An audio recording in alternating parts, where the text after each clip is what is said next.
Hello guys, good morning sa inyo lahat. Coach Carl here. Another day para sa atin and another opportunity naman para sa ating trading journey. No? So, ngayon i-update ko po kayo na dun sa ating prop firm challenge na tinake.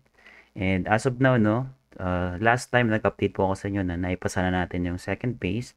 Then now, hinintay natin na dumating yung third phase. No? So, kahapon, siguro kahapon or the last day, dumating na siya. But now, ngayon ko nagka-time para mag-update sa inyo and tingnan natin, no? And titignan natin ano yung magiging trading setup natin, ano yung plan natin na gagawin, at ano yung mga dapat nating i-consider sa account na ito. Okay? Let's go. So, dito lang muna ako sa side.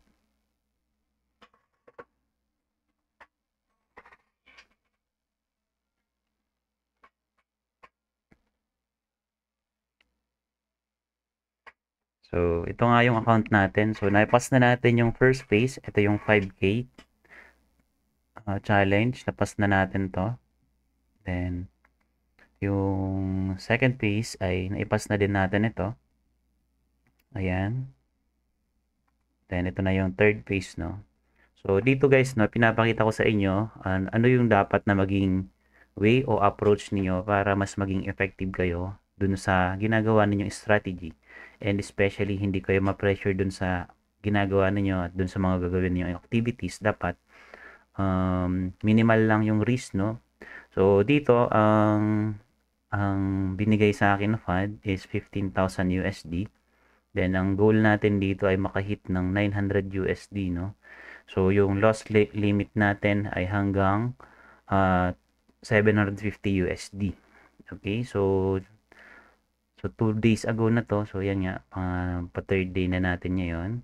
But, hindi ko pa siya um, ini-start, no? Para ma-update ko po kayo, no? So, dito, punta lamang tayo dun sa ating journal. Okay, so ito yung ating trading journal. So, paano ba natin ito ilalapat dun sa gagawin natin mga trades? So, punta lamang ako dito sa ating trading plan because yun nga, pagpaplanuhan muna natin yung ating gagawing trades dito. So, lalagyan ko ng dito ng 15,000 USD. Then, papalitan ko ng date to. So, since August na ngayon. So, gagawin ko na siyang August. Tapos, balik ako sa trading plan. So, as of now, as of this moment sa recording ng video na to ay August 9 na siya, no? So, meron tayong, kung titignan natin, kung mag-risk tayo ng 3%, sabi natin 3%. So, okay. Through 3% ng $15 ay $15,000 is 450. So, makikita natin yan dito. Ibig sabihin, meron tayong allowance na 450. So, kung 5% naman, that would be 750. So, hindi natin i-max out yung risk level na yon. So, at least siguro 2% lang yung gagawin natin. And, titrade tayo kung ano yung currencies or assets na iti-trade natin dito. Sample, commodities or minor pairs. Minor pairs. So, nakadepende yun sa trade plan natin dito or kung meron kayong specific na uh, plan to trade, dito lang ninyo i-select. Then, so kung mag-averaging tayo, ilang lot size dapat yung gagamitin natin. So, versus ano yun, no? So, zoom in ko lang para mas makita ninyo. So, zoom in natin. So, stop loss limit natin or sample average tayo ng 300, no? So, lahat ng trades natin, total siya ng 300.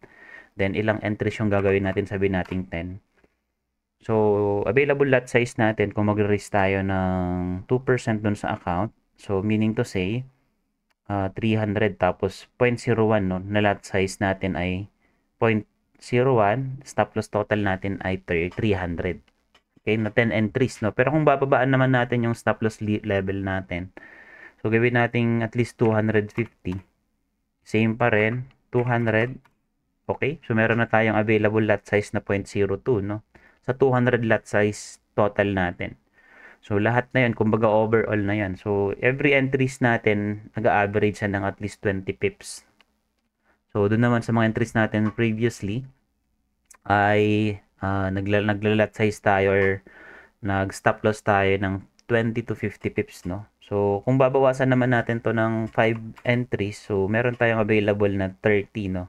0.3 na lot size na available. So, kung magbabawas tayo ng 100, okay, 0.06 yung ating available na entry, no? So, nakadepende na yun sa trading setup na gagawin natin.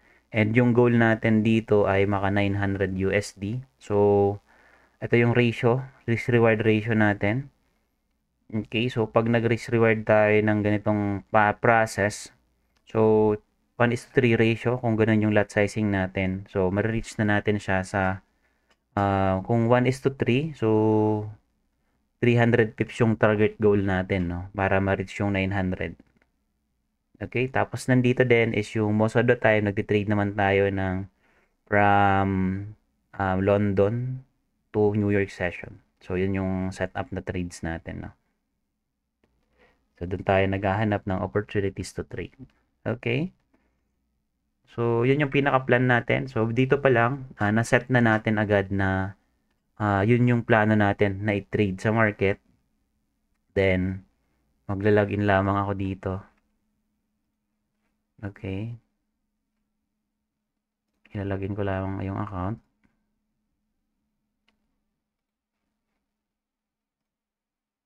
So, itong video na to, yung purpose ng ginawa ko dito is para dun sa mga aspiring prop firm trader na na sinusubukan makapasa sa challenge.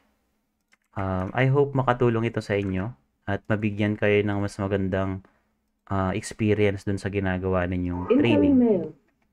Okay, as of now, ayos na siya. Okay na siya, ayan na. So, nalagin ko na yung account. Okay, so nandito na yung account niya, 15,000 USD. So, approximate, mag-average tayo dito ng lot size siguro ng 0.03 to 0.05, no? Depende dun sa positioning natin at nakita nating opportunity sa market. So,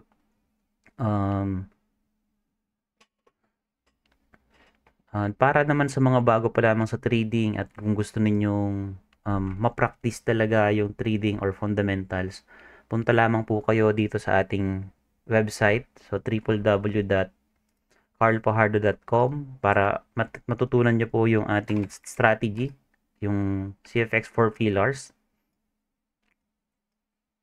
Ayan. So, nandito na po yung courses natin from newbies. Okay? From newbies to advanced. So, sobrang mababa lang yung rate natin dito. So, kung gusto nyo pong makapag-start ng mas maayos na mindset, so, yung CFX 4 pillars, pwede nyo pong i-consider, no? Up until makuha nyo po ito, no? Yung ating masterclass. So, dito sa advanced 4 pillars natin, eh, punta lamang po kayo dito, no, sa full details. So, ito kasi yung pinaka edge nung 4 pillars or CFX 4 pillars because nandito ko po na ituro kung paano nyo po ipapasa yung prop firm na meron kayong mataas na confidence, hindi kayo sobrang pressure, may maayos kayong mindset para ma-leverage nyo yung market. At the same time, mas makagawa kayo ng mas magandang opportunity. And meron dito tayo mga videos na nakalaan, no? Para sa inyo, para mapanood po ninyo yung mga naka-experience na nung strategy natin. And ito yung mga feedbacks nila. Then, sa baba po, pwede po kayo dito mag-apply. So, ito, kung gusto po ninyong mag-apply at naka-qualify na po kayo dito, meron tayong qualification. Mag-apply lamang po kayo rito para at least ma-identify namin saan kayo pwede mag-start, no? Kasi i-assess namin kung mas maganda mag-start muna kayo sa beginners, mas maganda mag-start na muna kayo sa intermediate, or you can take the advanced already. Okay? So, meron tayong iba't ibang plans dito. So, meron tayong 1 month, 3 months, 6 months, and 12 months. No? Nakadepende yun sa selection ninyo. So, meron siyang differences between the availability ng ating program, no? So, dito sa 1 year or 12 months, meron tayong added na courses na ibinibigay at meron din tong tatlong session ng one-on-one, no? Kung gusto nyong mas matutukan kayo sa trading at makita natin yung true potential nyo, pwede nyo itong i-avail yung ating 12 months para meron kayong 3 live one-on-one session with me, no? So, i-guide ko po kayo. And ito po yung ating mga testimonial. So, panoorin nyo po yan. Sila po yung mga nakapag-subscribe na or nasa program na, no? Naka-experience na ng ating trading strategy.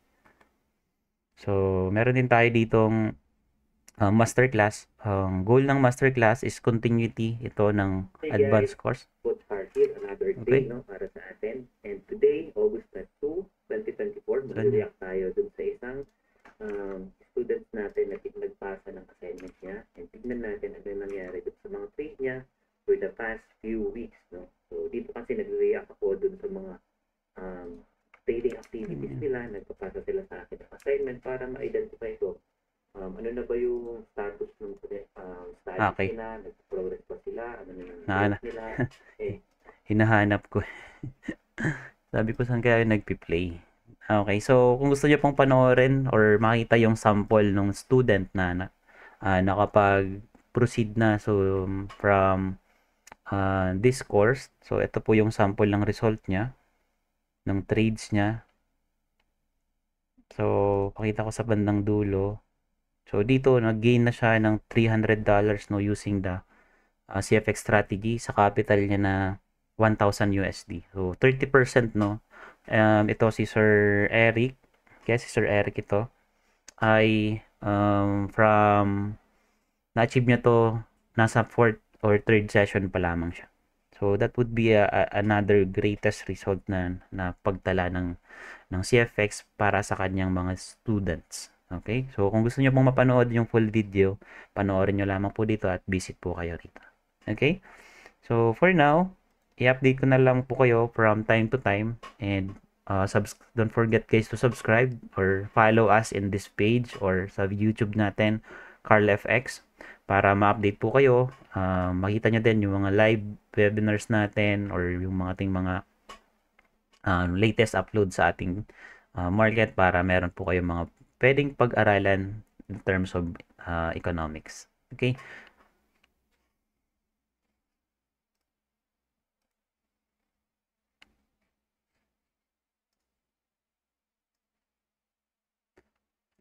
So, I guess that would be all guys, no? So, maraming salamat sa patuloy na pagsuporta at pakikinig sa ating mga videos and I hope sa mga content na nagagawa natin ay natulungan din namin kayo makapag-decide and mabigyan kayo ng mas magandang idea on how you will trade in the market at paano kayo mag-start.